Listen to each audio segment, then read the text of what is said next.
नमस्कार. मानवी जीवन ईश्वरमय व्हावे या आजच्या भागामध्ये आपल्या सगळ्यांचं स्वागत आहे. आज आपण एक विषय घेतला आहे, मनात वाची रे. तर मनात वाची रे म्हटलं की आपल्या मनात लगेच पुढला श्लोक यायला लागतो. विषय तोच आहे, मनमाध्यमातूनच जीवन चालू आहे. कारण मनमाध्यमातून आपण विचार करून आपल्या ज्या काही इच्छा अपेक्षा आहेत त्या पूर्ण करणं, यालाच आपण जीवन म्हणतो. आणि जो आपण विचार करू, आपल्या मनात जे येईल, तर आपण आता विषय समजून घेतो आहे की मनात विषय येतो कुठून. कारण त्याचा विचार केला, तो विचार अपूर्ण राहिला, ती इच्छा निर्माण झाली, ती वासना निर्माण झाली. आपण हे सगळे विषय घेतलेले आहेत की ते नकळतपणे मनमाध्यमामध्ये प्रवेश करतात आणि पुन्हा हुडकण्याचा मोह हा होत राहतो. त्यालाच माया म्हटलेलं आहे. मनमाध्यमातूनच आपण विचार करत असतो आणि विचार परत्वे घटना घडत असतात. कारण मनात वाची रे, जसं पूर्वसंचित जे काही आहे तसंच आता भोगणं प्राप्त झालेलं आहे. म्हणजे आत्ता जे काही आपण मनात आणतो आहे किंवा ज्याच्याबद्दल आपण विचार करतो आहे तसं जीवन आपल्याला मिळणार आहे. म्हणजे ती प्रकृती कशा स्वरूपात आपल्याला आपल्या मनातल्या इच्छा पूर्ण करते हे समजून घ्यायचं आहे. प्रकृती कायम तथास्तु म्हणत असते. तुझी जशी इच्छा असेल तसं, आपण जसा विचार करू तसं. परिणाम काय होणार आहेत आपल्याला माहिती नसतं.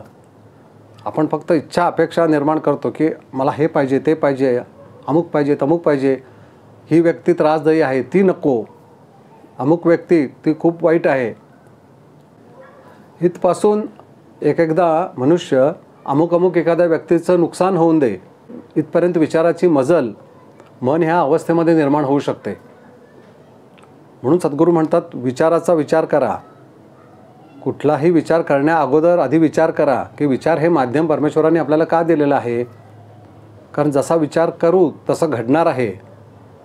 त्याला मन हे कारणीभूत आहे. खूप समजून घेण्यासारखा विषय आहे. आपण जसा विचार करू तसं घडतं. ते लगेच घडेल का असं काही सांगता येत नाही. काही काळानंतर घडू शकतं. कारण प्रकृती त्याच्या मागं आहे. प्रकृती म्हणते की तू काय विचार करतोयस ह्याचा माझ्याशी काही संबंध नाही आहे. तू जसा विचार करशील तसं घडत जाईल, तसे जन्म तयार होतील. मग आता इथं समस्या इथंच आहे की जे जन्म तयार होत आहेत म्हणजे मनात वाची रे, जसं पूर्वसंचित केलं आहे तसं आपण भोगतोय किंवा उपभोगतोय. आपण जसा विचार करू तसं घडतं, परंतु ते जीवनाचं अंतिम साध्य आहे का. तर सद्गुरू म्हणतात अजिबात नाही. जरी सगळं तुमच्या मनासारखं झालं तरीसुद्धा जे मनासारखं झालेलं आहे, कारण मनासारखं होणं म्हणजे काय, का एखादी गोष्ट माझ्या मनासारखी व्हावी असं मला वाटतं आहे, त्याच्यामागच सुखप्राप्ती आहे. ती एखादी गोष्ट माझ्या मनासारखी झाली तर मी सुखी होईन, हे जे काही अज्ञान आहे असं म्हटलं आहे सद्गुरूंनी. म्हणजे ज्या गोष्टीच्या मागं आपण लागलेलो आहोत त्याला अज्ञान म्हटलं आहे. म्हणजे विषय किती आपल्याला समजून घ्यायचा आहे हे लक्षात येतं. कारण जरी ते आपल्याला मिळालं, जरी एखादी गोष्ट मनासारखी झाली तरी त्याच्यामध्ये सुख आहे का. ते सगळं मृगजळासारखंच आहे. कारण मिळाल्यासारखं वाटतं, आपल्याला लांबून वाटतं ते खूप सुख आहे. आपल्याला ते जर का साध्य झालं, अमुक एक गोष्ट मनासारखी झाली तर मी खूप सुखी होईन. परंतु ती गोष्ट मिळाल्यानंतर, ते साध्य झाल्यानंतर त्याच्यातलं सुख फार काळ टिकत नाही. लगेच मन आणि नव्या सुखाच्या मागं लागतं. हा आपला नित्याचा अनुभव असतो सगळ्यांचा. म्हणून आपण मनात जे काही आणतो, ज्याच्याबद्दल विचार करतो, तो विचार करण्यापूर्वी आधी विचार करा असं सद्गुरू सांगतात. कारण तुम्ही जसा विचार कराल तसं घडत जाईल आणि तसे जन्म तयार होतील. आणि तो जो विचार आहे तो पूर्ण करण्याचं काम ही प्रकृती करते. मग समजा आपण प्रकृतीला असं सांगितलं, हे जन्ममरण म्हणजे काय, ह्या सगळ्यातून मला सुटका करून घ्यायची आहे. का अपेक्षा सारख्या निर्माण होत आहेत, का मोह होतोय, ह्याच्यातलं अंतिम साध्य काय आहे, काय साध्य करण्याकरता जन्माला आलेलो आहे. परमेश्वराने सृष्टीची निर्मिती केली आहे, त्याच्या मागं काहीतरी निश्चित कार्यकारण भाव असेल. तो काय आहे हे मला का कळत नाही आहे किंवा ते मला समजून घ्यायचं आहे. त्याच्याबद्दल जर का आपण विचार करायला लागलो तर तीच प्रकृती आपल्याला त्या विचार परत्वे सद्गुरूंची गाठ घालून देते आणि मग सद्गुरू आपल्याला ज्ञानी करतात आणि मग काय जन्म मरण हे सगळं आपल्याला हळूहळू कळायला लागतं. आणि जे आपण भौतिक जगातील विषयाधीन आपलं मन झालेलं असतं ते कुठंतरी हळूहळू मागं खेचायला लागतं. कारण आपण जसा विचार करू तसं घडायला लागतं किंवा घडतं हे आपल्याला कळतं. त्यामुळे कुठला विचार करायचा. आपण म्हणतो की आपल्या अपेक्षा सगळ्या कुठं पूर्ण होतात. अपेक्षा पूर्ण न होण्यामागची कारणं ही आपल्या कर्मातच असतात आणि अपेक्षा पूर्ण होण्याची कारणंसुद्धा कर्मातच आहेत. प्रकृती कायम तथास्तु म्हणत असते.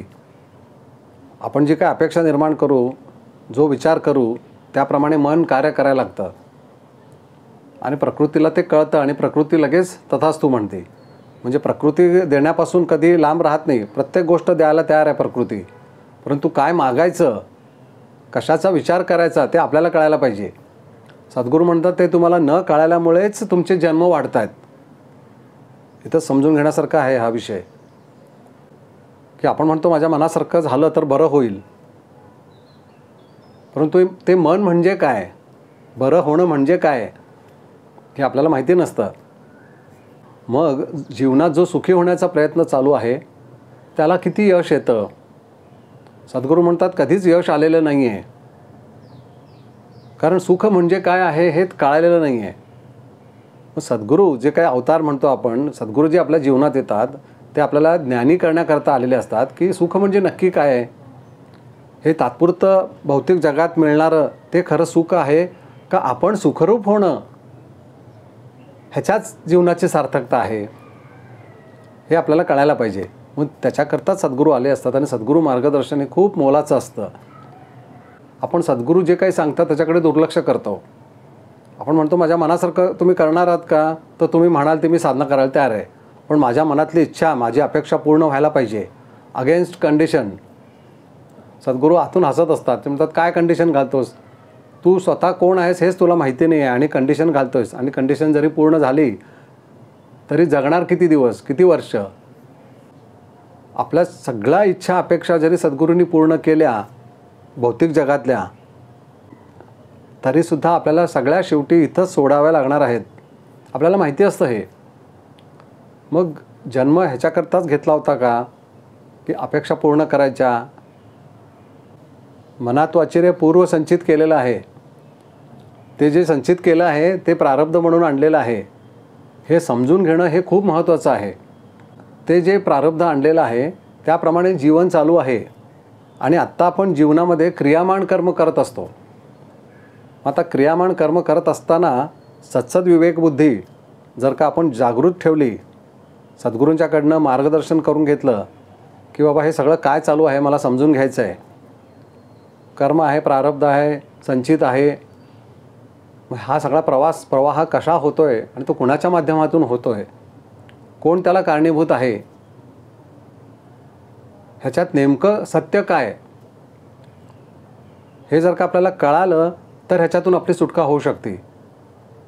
नाहीतर त्याच्यातच आपण गुंतत जातो. आपल्याला नक्की सत्य कळतच नाही.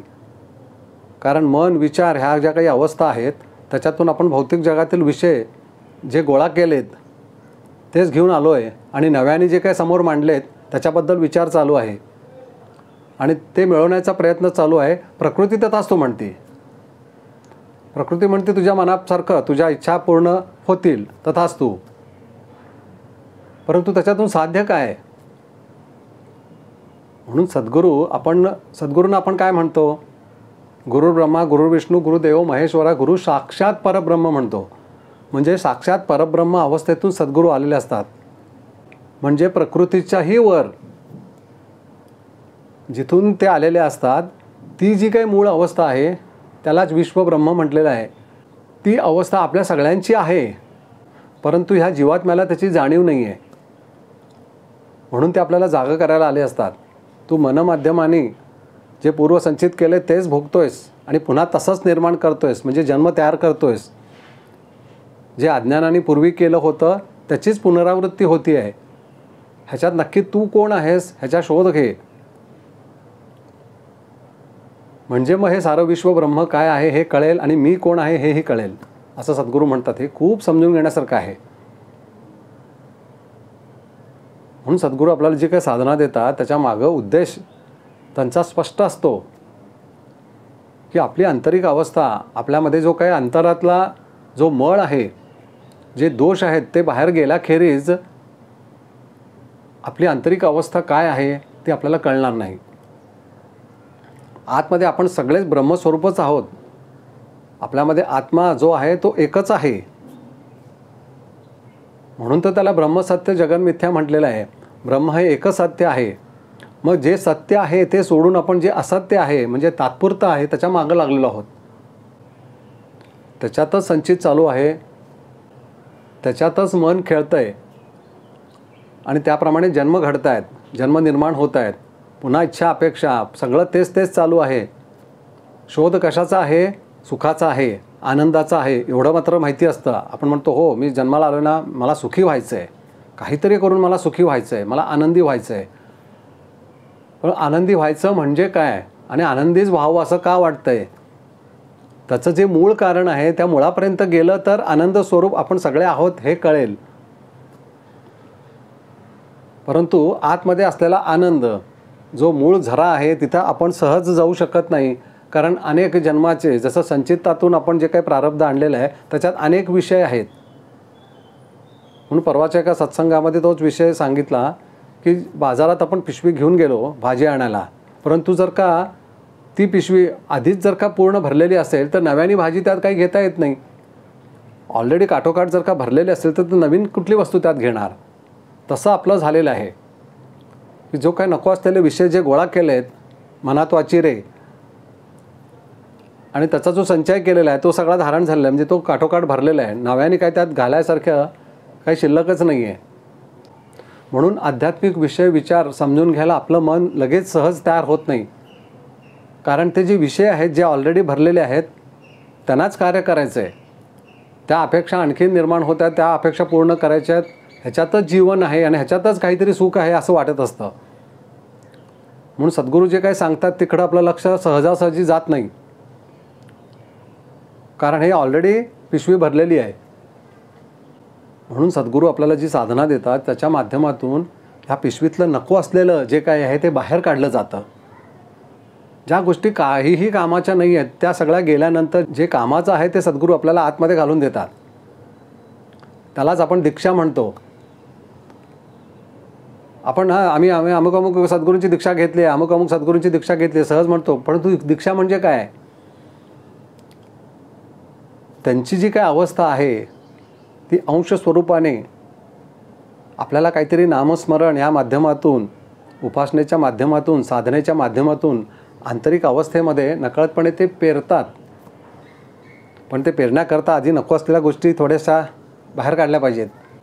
म्हणून पहिल्यांदा साधना जी दिली जाते त्याच्यातून पिशवीतलं नको असलेलं बाहेर पडायला लागतं आणि त्याला आकार येतो आणि मग कृपा साकार म्हणजे दीक्षा स्वरूपात आणि मग परिपूर्ण शुद्ध अवस्था प्राप्त झाल्यानंतर निराकार अवस्था ती सहज प्राप्त होती आणि तेच अंतिम साध्य आहे आणि ते एकच सत्य आहे. निराकार अवस्था म्हणजेच ब्रह्म. निर्गुण निराकारी तत्व आहे, त्याच्यातूनच हे सारं विश्व निर्माण झालेलं आहे. मग ते आपल्याला कळणार कसं? कधी? जे काही मिळवण्याचा प्रयत्न चालू आहे ते सोडायचं आहे, पण नक्की काय मिळवायचं आहे ह्याच्याबद्दल विचार निर्माण झालेले नाही आहेत. म्हणून सद्गुरू आपल्याला ज्ञानी करण्याकरता आलेले असतात. म्हणून सत्संगाला खूप महत्त्व आहे. आपण ज्यावेळेला हे सगळे विषय समजून घेतो मग तेव्हा कुठेतरी आपलं मन स्थिर होतं आणि मग त्या दिशेने विचारचक्र सुरू होतात आणि मग उमगले जन्माचे कारण. सद्गुरूंची इच्छा तीच असते, सद्गुरूंची अपेक्षा तीच असते की जेणेकरून प्रत्येक मानवाला जन्माचं कारण कळावं. त्याच्यात मनुष्यजन्म सर्वश्रेष्ठ म्हटलेला आहे. तो का म्हटला आहे ते आपल्याला कळावं आणि मग जीवनाची आणि जन्माची सार्थकता कशात आहे ते साध्य त्या साधनेच्या माध्यमातून आपल्या सगळ्यांचं व्हावं अशी सद्गुरूंच्या चरणी प्रार्थना. नमस्कार.